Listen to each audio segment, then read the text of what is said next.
Bonjour, je vous présente aujourd'hui l'analyse technique d'EDF, tradable à partir de la plateforme de CMC Market. Alors, précaution d'usage, comme d'habitude, il ne s'agit que d'une analyse technique.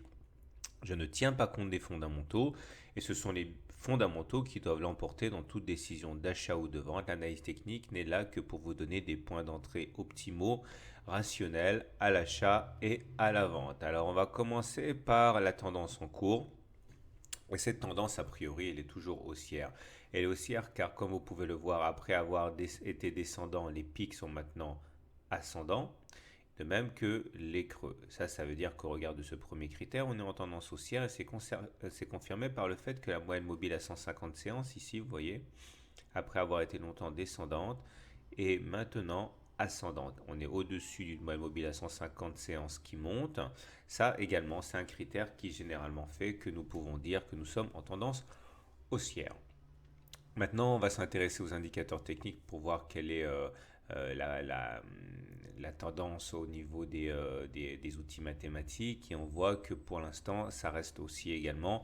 Le MACD ici est au-dessus de son signal, vous voyez. Nous avons également le RSI qui est au-dessus de 50, c'est la frontière entre les haussiers et les baissiers. Et le momentum qui est au-dessus de 0, qui fonctionne un petit peu de la même manière dans son interprétation.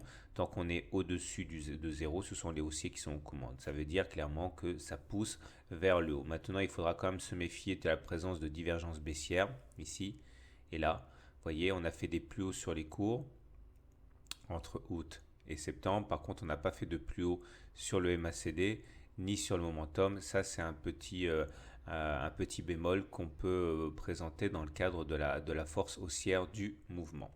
Alors, si on regarde ce à quoi on peut s'attendre, eh bien, vous voyez, c'est intéressant parce que nous avons un support ici qui pourrait nous retenir en cas d'attaque baissière.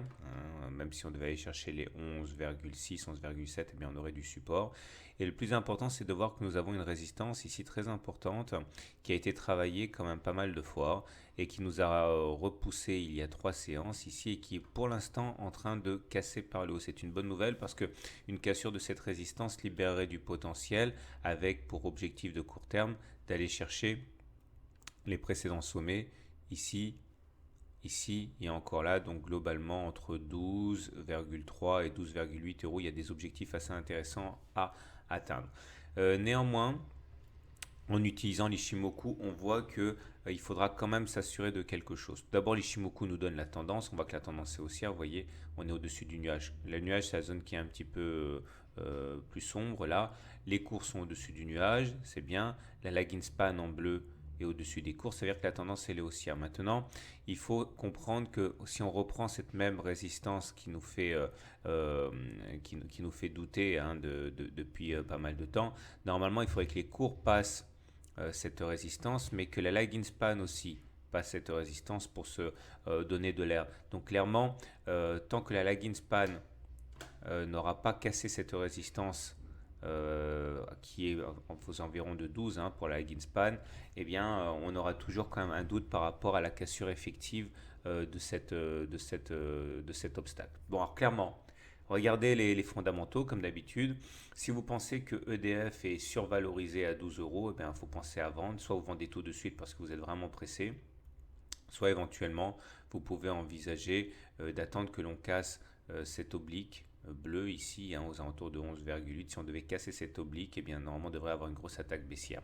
Maintenant, si vous pensez que EDF est sous-valorisé à 12 et qu'on peut vraiment anticiper beaucoup mieux, eh bien soit vous achetez maintenant parce que vous êtes pressé et que vous voyez que l'oblique a été cassé, soit vous êtes un peu plus attentiste et vous attendez que la lagging span également casse l'oblique ici et ça vous donnerait peut-être plus de confort pour acheter.